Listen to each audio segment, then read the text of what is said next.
Obrigado por terem vindo.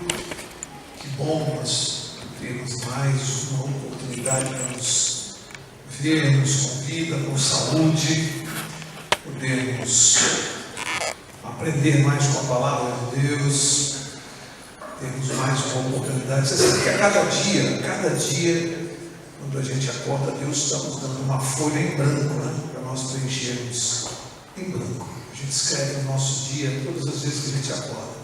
E a grande vantagem dessa folha em branco diária é que se eu fiz bobagem ontem, eu posso rasgar aquela folha de ontem e Deus me deu hoje uma nova folha em branco para eu vou escrever tudo de novo, né? Que é o perdão. Mas o plano dele não é que a gente fique fazendo bobagem, né? O plano é que a gente aprenda e a cada dia a gente escreva uma folha melhor que a do dia anterior. Essa noite, primeiro avisar, como nós já tínhamos combinado, né, que depois da quarta-feira de cinzas, na quarta seguinte, nós vamos começar a nova série, que será sobre profecias. Tinha conversado com o Alexandre, a gente estava ali definindo, mas será sobre profecias. Nós vamos começar com as profecias de Daniel. Vamos estudar aqui o livro de Daniel, os 12 capítulos, verso a verso. Vamos ver o que aquelas profecias escritas há tantos séculos atrás, o que elas têm a ver conosco, quantas daquelas profecias já se cumpriram e quantas estão se cumprindo nos nossos dias. É muito importante nós estudarmos a Bíblia e entendermos isso, porque quando você sabe o que vem pela frente, fica mais fácil viver e entender as coisas que estão acontecendo. Eu às vezes fico intrigado de ver como as pessoas estão vendo tudo aquilo que está relatado na Bíblia, se revoltam simplesmente porque não conhecem, nunca leram, não sabiam, não sabem. E as coisas estão acontecendo e tem gente ali batendo cabeça e está tudo escrito ali para quem quiser ver, ler e entender. Então, a partir da primeira quarta, depois da quarta-feira de cinzas, que dia é, Alexandre? Quarta após a quarta-feira de cinzas, uma quarta de fevereiro, nós vamos anunciar, divulgar mais, vamos começar a nova série. Enquanto isso não acontece, dia 21 de fevereiro. 21 de fevereiro, então está marcada a data. 21 de fevereiro, a nova série que nós vamos começar.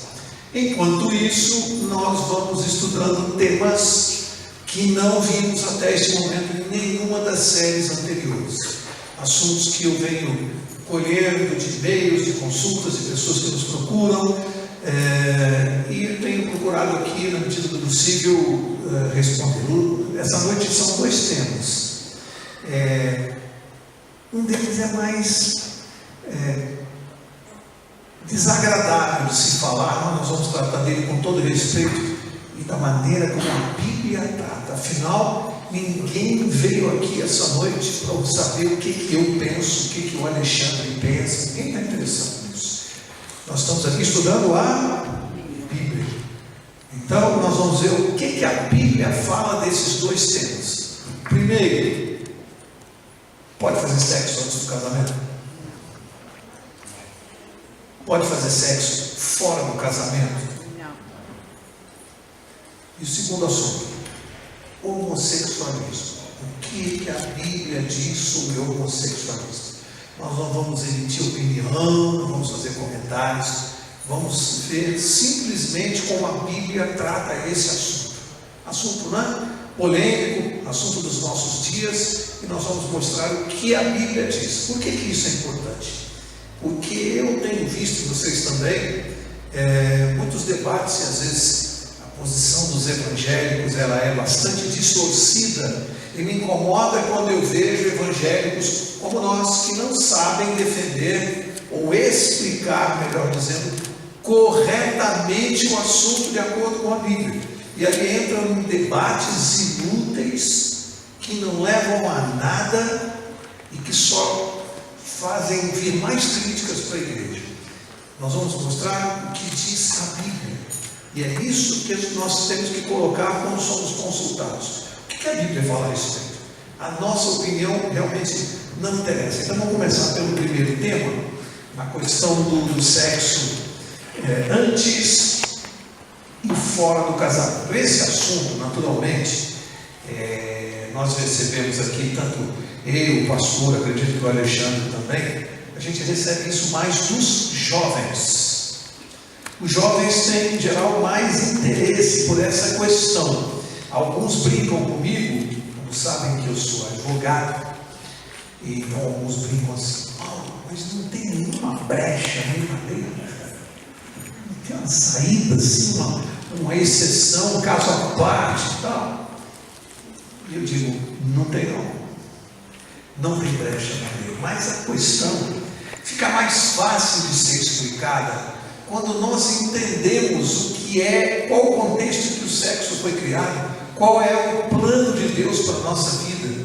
Fica mais fácil de demonstrar por que dentro do plano de Deus não há permissão para a prática do sexo fora do casamento. Quando eu digo fora, pode ser antes, pode ser no meio, pode ser depois, não importa. É fora do casamento, a Bíblia condena. Isso que é importante entender. Sexo foi algo criado por Deus para ser praticado no contexto, no âmbito do casamento. É assim, biblicamente. E a gente precisa ensinar o que está na Bíblia. Ok? Eu posso dizer que até os 40 anos da minha vida, eu nunca entendi isso e nunca fui fiel nessa parte, até que eu entendesse. E hoje eu sou obrigado a ensinar e a me comportar de acordo com aquilo que eu aprendi. Eu tive que aprender, ok? Eu tinha um outro conceito. E uma coisa que eu aprendi também quero passar para vocês: nós cristãos, guarda isso, isso é muito importante. Nós fomos feitos para sermos líderes. O plano de Deus para o seu povo desde Israel é que o seu povo esteja na liderança, esteja conduzindo. Nós temos que ser líderes e não liderados do ponto de vista espiritual. Você entende o que eu falo? Nós é que precisamos testemunhar, mostrar, indicar qual o caminho, qual a maneira de se comportar, e não seguirmos o comportamento dos outros. Cristo é para liderar. Nós temos uma responsabilidade tremenda, porque as pessoas estão olhando para nós. E quando o cristão pisa na bola, isso causa um problema seríssimo para o cristianismo, porque nós somos exemplo, somos vistos assim. Então, ponto 1, cristão é líder no ponto de vista espiritual. Nós temos que ensinar as pessoas como são as coisas de Deus. Abre lá sua Bíblia, no primeiro livro de Coríntios.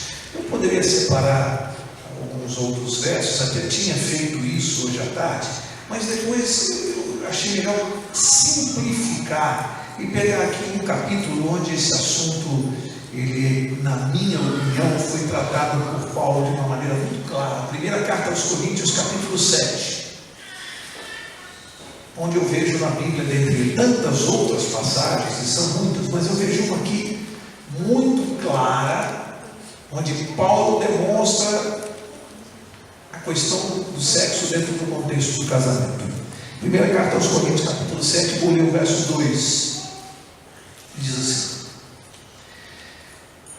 mas por causa da prostituição, cada um tem a sua própria mulher, e cada uma tem o seu próprio marido. Detalhe, um parêntese aqui, eu não vou me deter nisso no estudo dessa noite, mas quando você estuda a Bíblia, você percebe claramente que 3 termos são usados na Bíblia para definir algo que desagrada a Deus, que aborrece a Deus e que é maligno. 3 termos. Um é prostituição, que não se refere somente ao conceito que nós temos, que é um conceito só de sexo por dinheiro. Não, a Bíblia trata a prostituição como qualquer prática sexual ilícita. Para a Bíblia isso é prostituição, sexo ilícito. Sexo fora do casamento é sexo ilícito. Então a Bíblia trata como prostituição. Outra palavra que você vai encontrar na Bíblia muito relacionada a isso é fornicação. Fornicar é praticar o sexo ilícito. Tá? E você vai encontrar também esse tema ligado à imoralidade. Então, muitas vezes na Bíblia, quando se trata do assunto, ele é tratado de uma das três formas, ou como prostituição, ou como fornicação, ou como imoralidade. Deu para entender? A Bíblia usa essas três expressões para tratar do assunto. Aqui Paulo usou prostituição. Então ele diz que por causa da prostituição, cada um tem a sua própria mulher. Ou seja, se você tiver uma outra, se você praticar sexo sem ser com a sua esposa, você está cometendo prostituição. Esse é o termo bíblico. Então aqui está muito claro isso, como é tratado o assunto. Mais adiante, no mesmo capítulo 7, no verso 8, Paulo diz o seguinte: digo, porém, aos solteiros e às viúvas. Está falando de quem? Solteiro e viúva são casados. E vai falar do sexo fora do casamento, ok? Está se dirigindo aos solteiros e viúvas. No mundo que nós estamos vivendo, as pessoas pensam assim: se ele é solteiro e se ele transa com a namorada, ele não está praticando adultério nem prostituição. Esse é o conceito moderno. Vamos ver se a Bíblia concorda com isso. O que ele diz? Digo aos solteiros e às viúvas que lhes é bom se permanecerem como eu. Paulo era viúvo e ele não praticava sexo, era viúvo. Verso 8, como eu, verso 9. Mas olha o que ele diz: mas se não podem conter-se, qual o conselho dele? Casem-se, pois é melhor casar do que viver abrasado. Vocês entenderam o que é viver abrasado, né? Então ele está dizendo assim: se você não consegue se conter, se você é um cara ou uma mulher que tem muita necessidade de sexo, está falando para quem? Para quem está falando? Qual é o público? Solteiros e viúvas. Não está falando para quem é casado.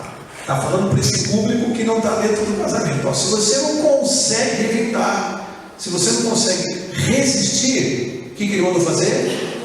Case-se. Que é melhor casar do que viver abrasado, andar por aí com fogo. Tem alguma dúvida sobre esse conselho? Ou seja, você quer fazer sexo, o que ele mandou fazer? Dentro do casamento. Tem alguma dúvida aqui? Alguém tem dúvida que sexo só pode ser praticado no casamento? Está claro? Então Paulo diz: se você não consegue, então você se case. Bem, agora eu separei aqui 6 tópicos para mostrar a visão bíblica desses versos que eu coletei. Eu vou resumir 6 princípios que ficam muito claros na Bíblia. Por que Deus estipulou assim? Por que ele fez assim? Por que Deus não quer o sexo fora do casamento? 6 tópicos eu separei aqui que me pareceram mais importantes. Primeiro, Deus é o nosso Criador. E quando a gente compra um carro novo, especialmente se for um carro zero, qual é a primeira coisa que o proprietário faz quando ele compra um carro zero? Ele leva o carro para casa e faz o quê? Pega o manual. A gente quer saber como é que funciona o painel, o que é aquela luzinha, onde é que muda isso, como é que faz isso, como é que a gente vai ler o manual do carro para conhecer o carro. E por que a gente confia no manual e faz o que está escrito ali? Porque quem escreveu ali, aquilo ali foi quem fabricou o carro, quem construiu o carro, quem sabe melhor como aquele carro funciona. Então o manual vai dizer assim: esse carro aqui é para você botar só gasolina. Aí eu falo assim: mas o carro é meu. Se eu quiser, eu ponho o álcool, porque o carro é meu. Bom, aí vai fundir o motor. Por quê? Porque quem construiu o carro vai dizer assim: mas esse carro não foi construído para colocar álcool. Quando Deus nos fez, Ele sabe como é, o que é melhor para mim, para você, para nos fazer felizes. E quando Ele diz faça assim ou não faça assim, Ele é o fabricante. Então Ele sabe, eu tenho que confiar nele. E a gente vai ver, através de vários versos, que eu não tive tempo de coletar todos aqui, o quanto de infelicidade e de maldições, guarda essa palavra, maldições, a Bíblia usa essa palavra, advém para aquele que pratica o sexo fora do casamento.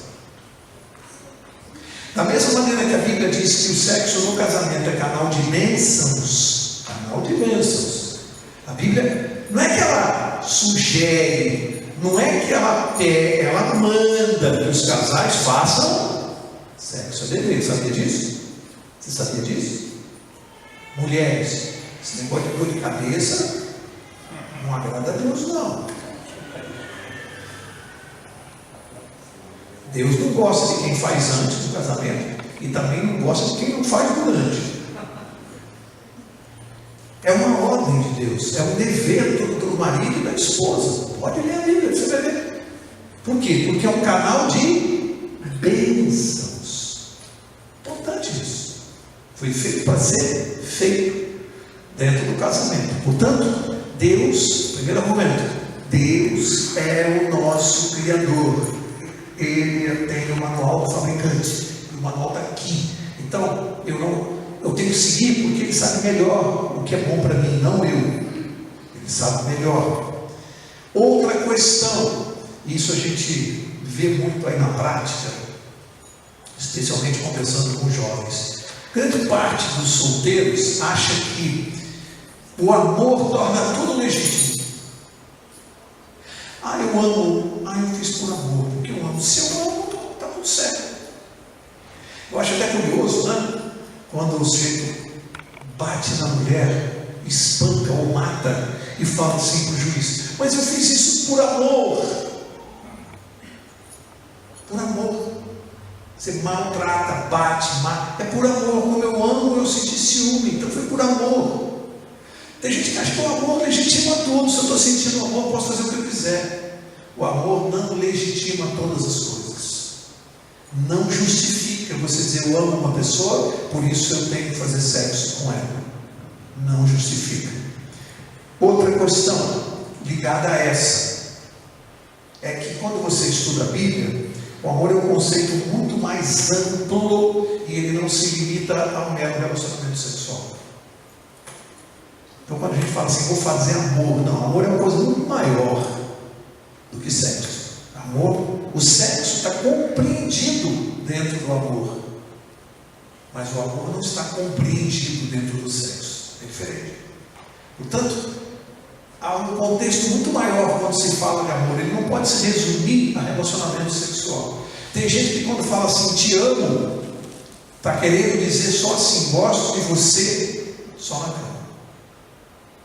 O amor para ele é só a parte física sexual. Só assim que eu te amo. Fora da cama, eu não te aguento, eu não te suporto.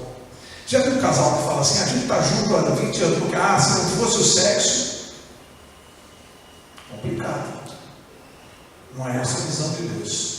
O amor é outra coisa. Outro ponto. O que é amor? Se a gente não souber o que é amor, eu já falei isso aqui tantas vezes que para mim está repetitivo.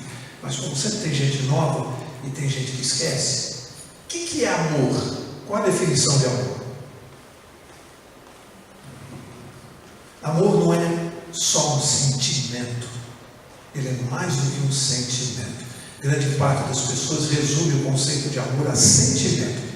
Eu sinto amor por alguém. Não, é muito mais. Amor é uma decisão, amor é uma escolha, amor é compromisso. Você decide amar, você escolhe amar, você assume o compromisso de amar. Então, o casal, quando vai para uma cerimônia de casamento diante de Deus, o que eles estão fazendo ali é assumindo o compromisso diante de Deus de que um vai amar o outro.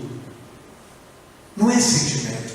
É estranho quando você ouvir um casal que está em vias de separação, ou ele ou ela diz assim: mas Mauro, eu não amo mais. Então está tudo certo. Então tá, pode separar. Não ama mais, pronto, está tudo certo. Aquele compromisso diante de Deus lá, não apaga, arrisca. Eu não amo mais. Amor não é isso.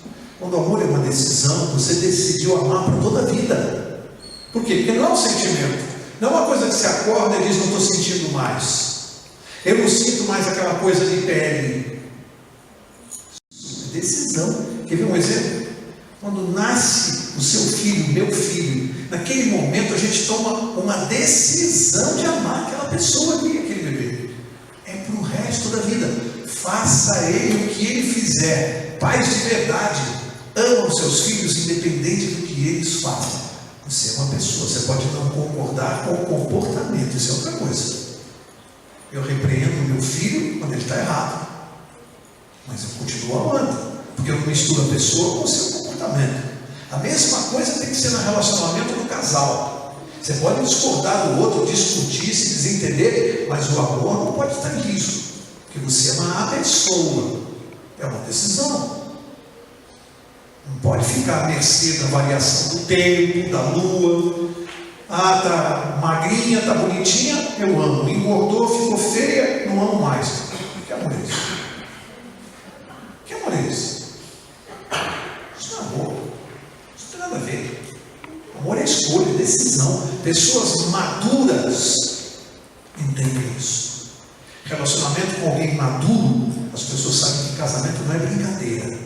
É para a vida toda e é complicado. Não é fácil viver casado, não. É difícil. Mas sabe por que Deus criou o casamento? Que é a maneira que Ele tem de nos educar, nos preparar, nos fazer amadurecer para viver a vida eterna. Eu costumo brincar que a minha mulher é o meu remédio. E eu sou o remédio dela. Que remédio? Eu sou um cara intolerante, ele põe do meu lado uma mulher complicada. Para desenvolver tolerância, paciência. É assim que funciona. Eu sou todo organizado, a Margarete detesta isso. Então ela é uma pessoa que desorganizada, põe um cara todo organizado do lado dela, ela fica doida. Ela não gosta de ninguém que seja tudo certinho, organizado. Eu sou tudo muito arrumado, organizado. Então Deus me coloca na vida dela para desenvolver paciência e tolerância com isso.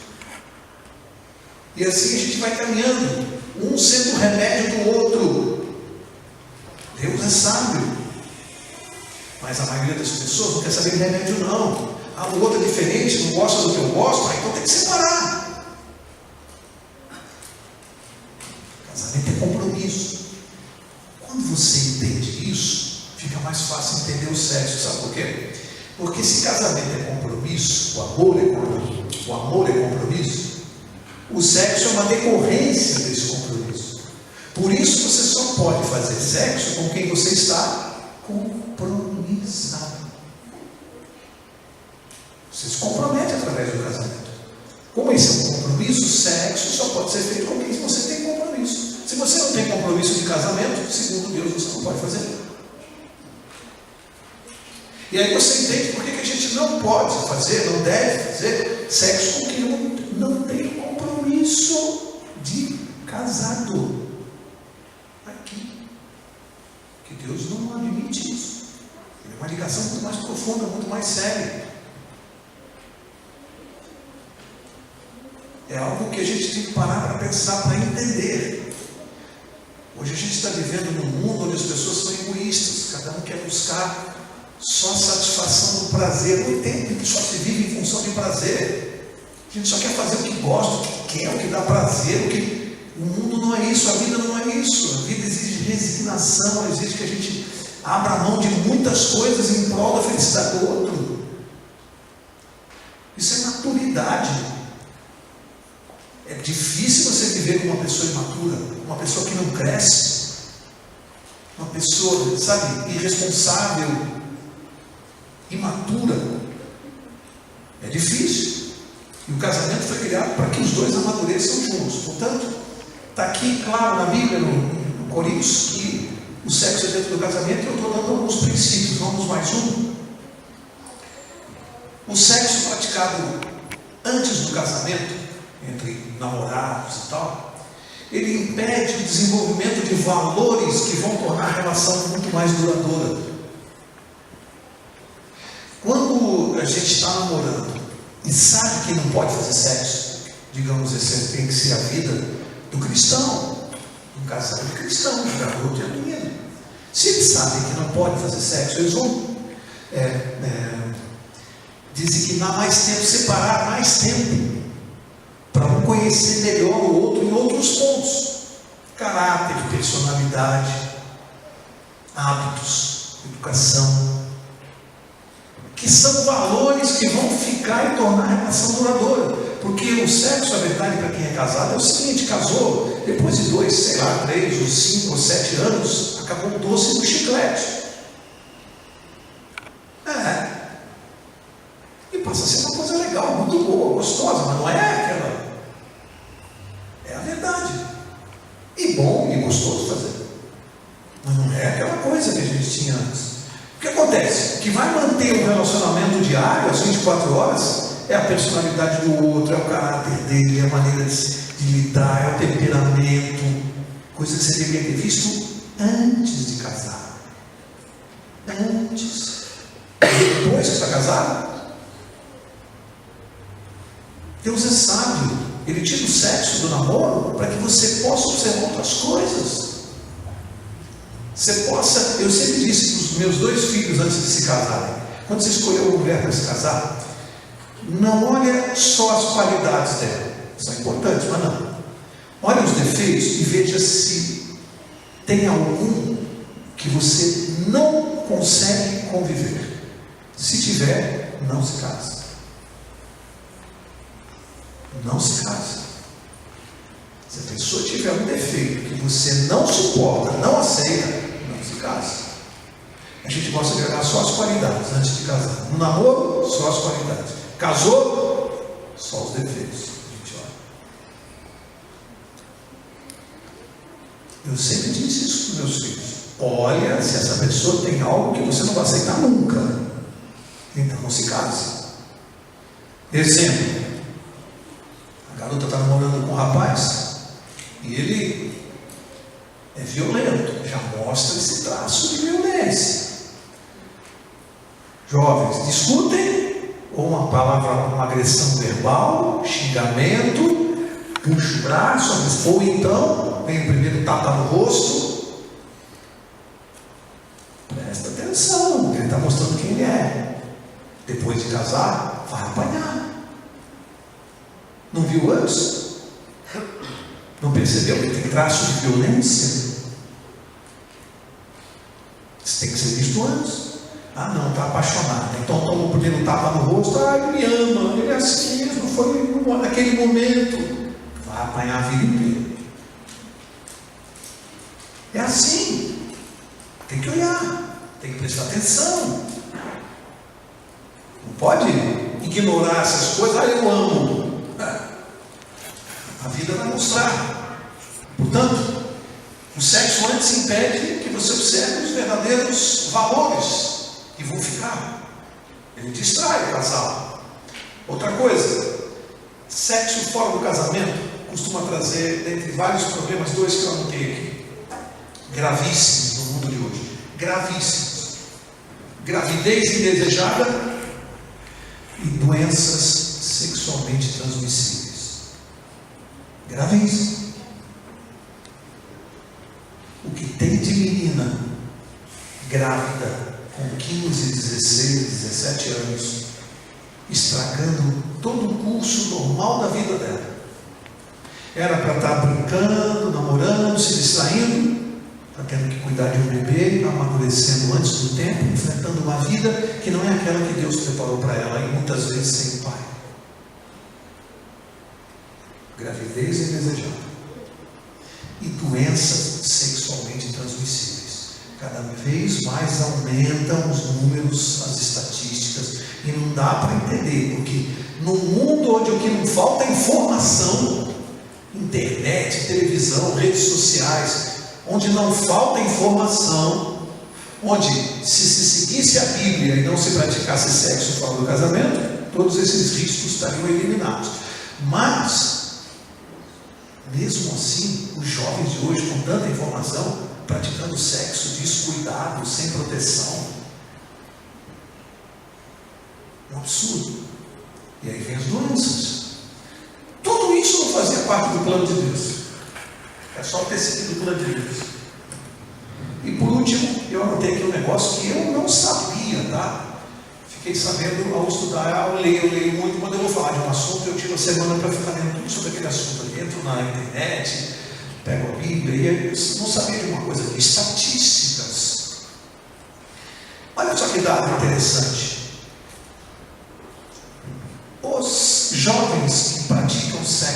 cedo, antes do casamento, os que têm vida sexual ativa fora do casamento, esses jovens, quando se casam, eles estão no maior número de propensão para cometer adultério.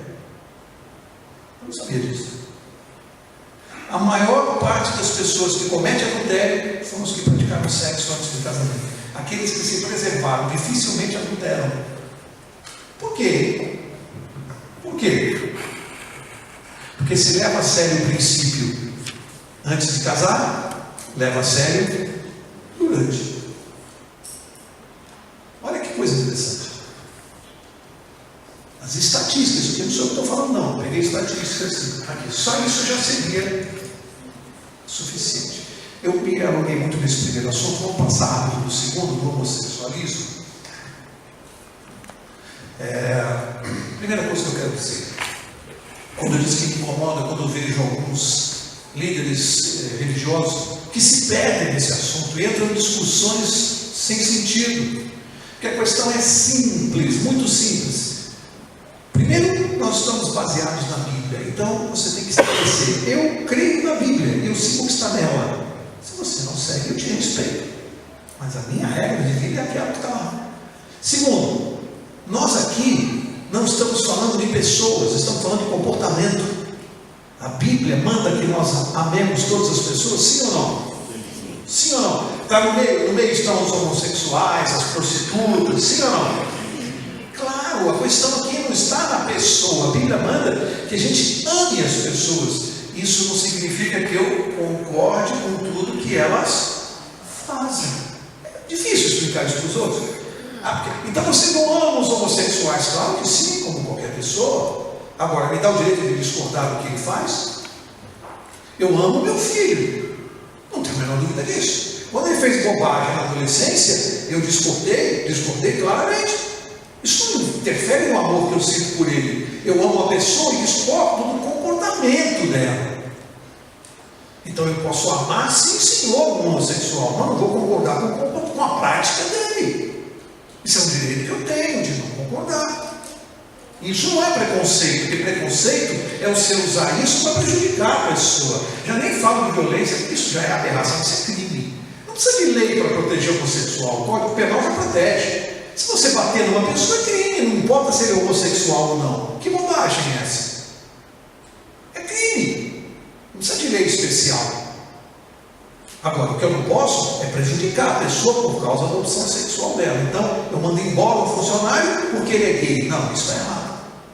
Isso está errado. Agora, expressar o meu pensamento de que eu não concordo com a prática homossexual, isso é um direito.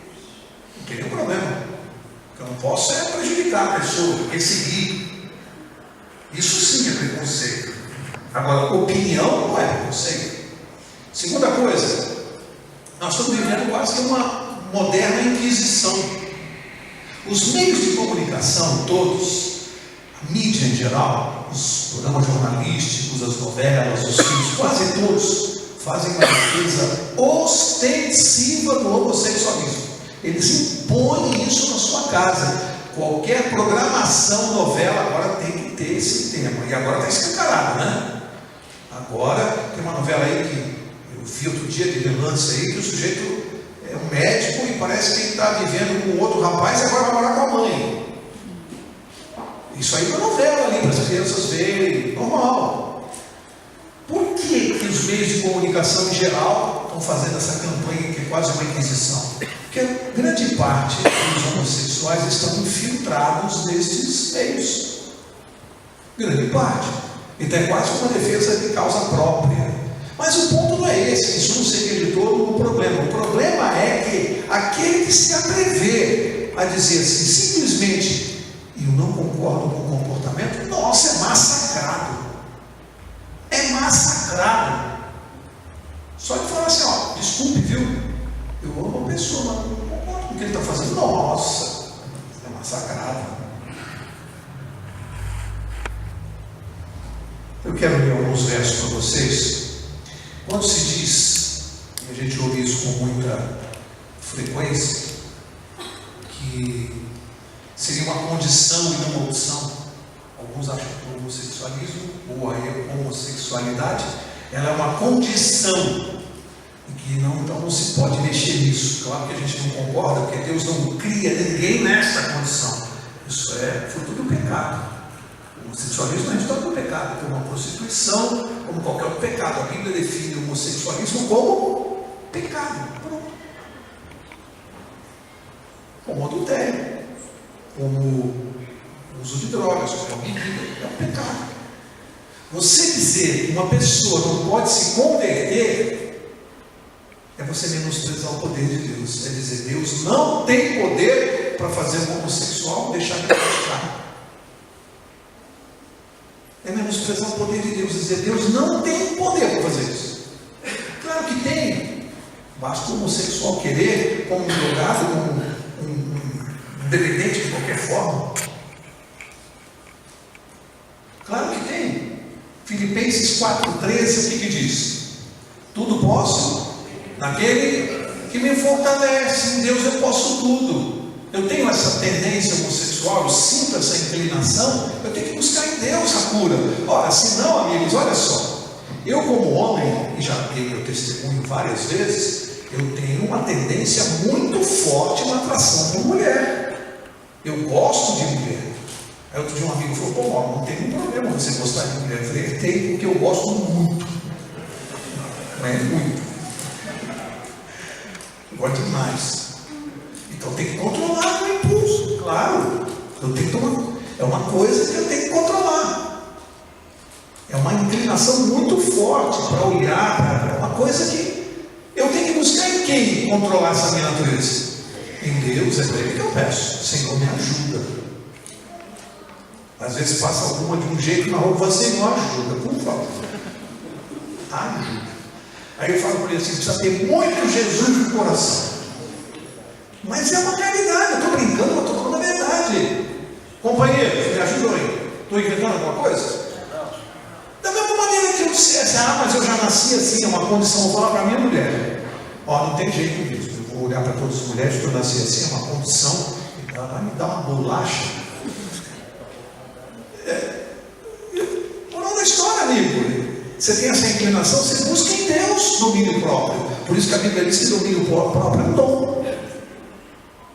Você tem que buscar domínio. É a mesma coisa com o homossexualismo, com a bebida, com a droga. Qual a diferença?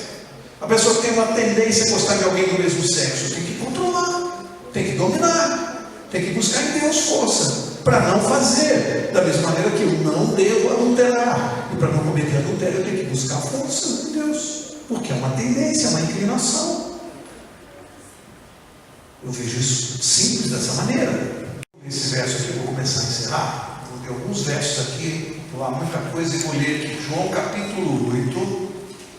Alguns eu não posso deixar de ler, dada a importância contínua. João 8, eu vou ler os versos 32 e 36. Muito conhecidos, né? João 8, 32 diz assim: então conhecereis a verdade vos. Por que a Bíblia usa a palavra libertar? Você só pode libertar quem é o quê?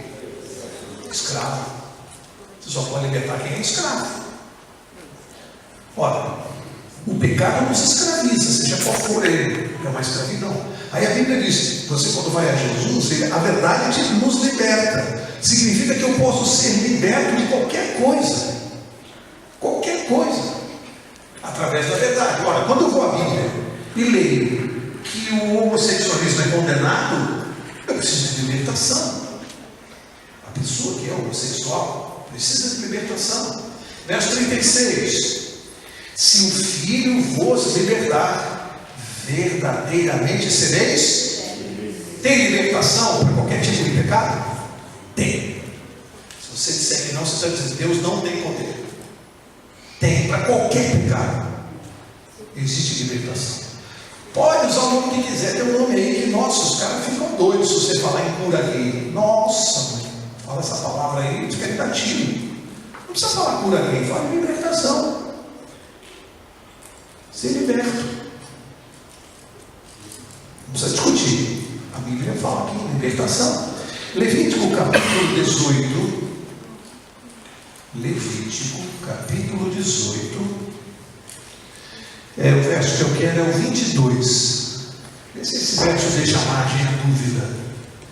Levítico 18, 22. Você mostra isso aqui para um homossexual, ele quer rasgar a Bíblia.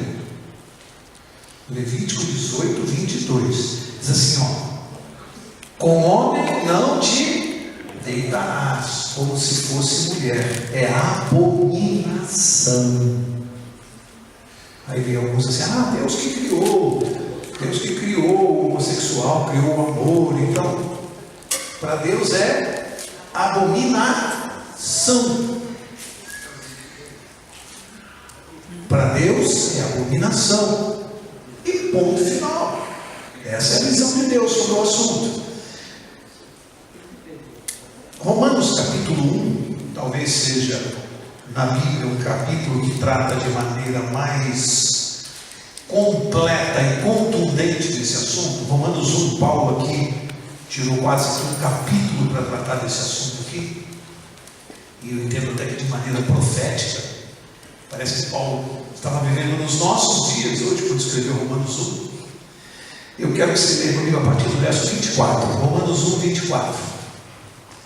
E diz assim: pelo que Deus os entregou às concupiscências de seus corações. Olha o termo que a Bíblia usa: a imundícia, para desonrarem seus corpos entre si. A Bíblia começa a falar aqui de uma imundícia que tem a ver com desonrar os corpos. Bom, por enquanto não está dizendo nada. Vamos identificar do que ela está falando.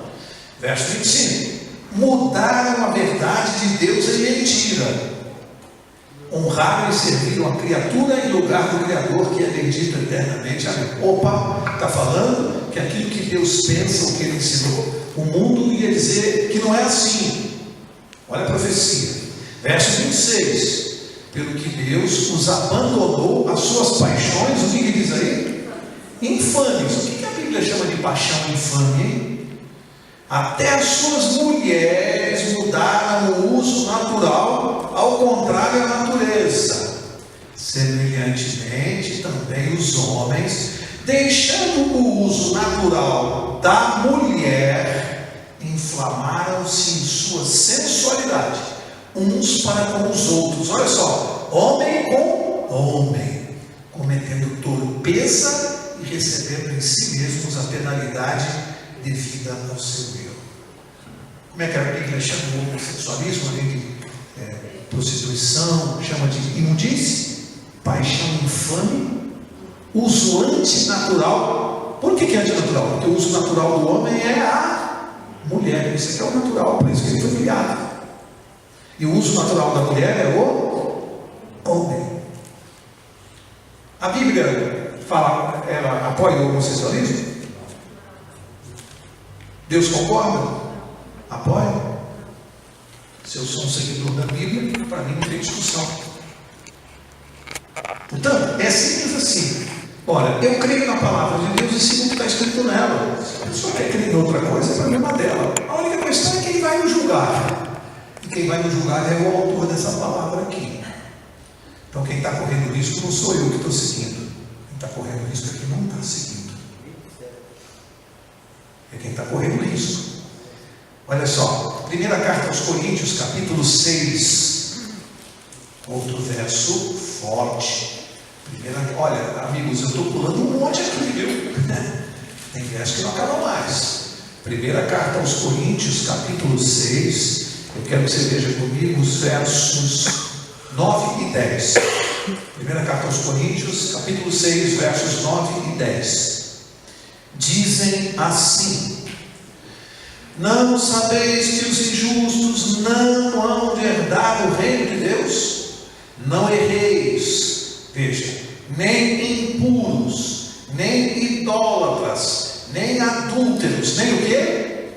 Efeminados, nem sodomitas, nem ladrões, nem avarentos, nem bêbados, nem maldizentes, nem roubadores herdarão o reino de Deus.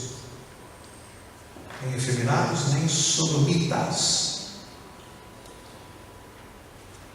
A Bíblia diz: não eu. Estes, se não se arrependerem, não herdarão o reino de Deus. É este livro que vai julgar a todas as pessoas. É esse Deus. Não importa o que eles dizem, importa para mim o que está escrito aqui. E o que está escrito aqui é muito claro. Não deixa margem em dúvida. Está dizendo que efeminado, gay, homossexual não vai entrar no reino de Deus. É o que está escrito aqui. É o que eu estou lendo. Não é o pensamento do Mauro Braga. Não é o que eu acho. O que eu acho não interessa. É o que está escrito aqui. Eu quero ler aqui pelo menos mais um verso, Isaías 55. Isaías 55, versos... Eu vou ler do 6 ao 8. Isaías 55, do 6 ao 8. Último verso da noite. Isaías 55, do 6 ao 8. Diz assim: olha o conselho. Bom, e aí? Se eu tenho essa tendência, o que eu faço? O conselho bíblico: buscai a quem? O Senhor, enquanto se pode achar. Ainda vai ter tempo. Ainda dá tempo de buscar Deus. Já Jesus está voltando, não vai dar mais. Então, enquanto se pode achar, invocai-o enquanto está perto. Deixe o ímpio o seu caminho e o homem maligno os seus, o que diz aí? Pensamentos. Converta-se ao Senhor, que se compadecerá dele, e torne para o nosso Deus, pois é grandioso em perdoar. Tem perdão. Tem perdão para quem estava andando no caminho errado e pensava de forma errada. E aí, verso 8: pois os meus pensamentos não são os vossos pensamentos, nem os vossos caminhos, os meus caminhos, diz o Senhor. Sabe o que Deus está dizendo aqui? O que eu acho sobre homossexualismo, sobre sexo, não é o que vocês acham. Não é o que o mundo acha. Deus está dizendo com todas as palavras: o que eu acho não é o que vocês estão ensinando e achando. É diferente. Quero encerrar. A história que eu separei para essa noite é engraçada, mas ela tem a ver com esse contexto, que a gente está falando de um mundo onde ele está de cabeça para baixo, né? A mentira virou verdade. Romanos disse isso: mudaram a verdade de Deus em mentira. E as pessoas pensam que essa mentira vai prevalecer para sempre. Quando Jesus voltar, tudo isso vai ser desmascarado. Esses que caminharam pelo erro, ensinaram o erro, vai aparecer, serão desmascarados. E essa historinha aqui tem a ver com isso. Uma família, crianças, e as crianças pediram para comprar um coelho. O pai foi lá e comprou um coelho. Só que um vizinho que também tinha filhos pequenos, tinha um Doberman. Aí o vizinho falou: não vai comprar aí um coelho, porque eu tenho um Doberman, o meu Doberman pode comer o seu coelho. Não, ele é pequenininho, o seu também, eles são filhotes, os dois vão crescer juntos, o Doberman e o coelho vão crescer, são filhotes. E eles vão se dar bem, isso é normal, deixa. E dito e feito, cresceram juntos, o cachorro se acostumou com o coelhinho, conviviam ali numa boa. E as crianças, um dia a família dona do coelho resolveu viajar. E aí, falou para o dono lá: nós vamos viajar para o outro. A outra família está em casa, jantando. Daqui a pouco entra o Doberman com o coelho estraçalhado na boca, sangrando, mortinho. A família falou: não é que ele tinha razão, olha o que o nosso cachorro fez. Essas crianças são alucinadas por esse coelho. Como é que nós vamos resolver isso? O que o vizinho vai falar? A gente tem uma ideia. Deram um banho no coelho, lavaram o coelhinho todo, foram lá, botaram ele na casinha dele, cruzaram as patinhas dele direitinho, então deixa o coelhinho aí, lavadinho, cheirosinho, e fica lá. Chegou no final do fim de semana, ouviram o barulho dos vizinhos chegando. Daqui a pouco um grito. Falei: acho que eles descobriram. Aí entrou o pai da outra família gritando: o coelho! Eu falei: o que tem um coelho? O coelho! Eu falei: o que tem? Morreu! Falou: morreu, mas estava tão bem ontem. Como que morreu? Ele morreu na sexta-feira antes da gente viajar. Nós enterramos ele no quintal. Agora como é que o coelho apareceu?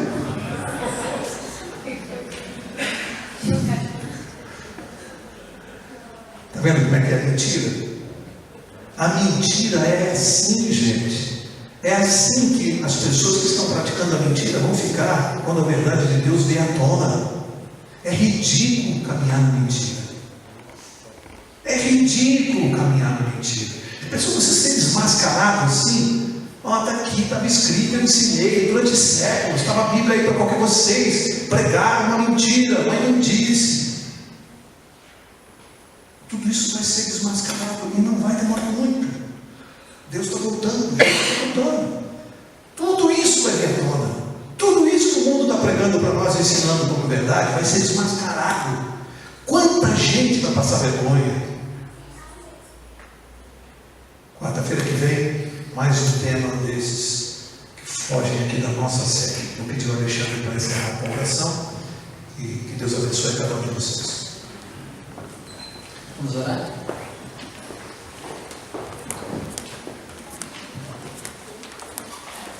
Grandioso Deus, cada um de nós tem uma luta, temos pecados a vencer, mas o Senhor nos deixou na sua palavra as instruções.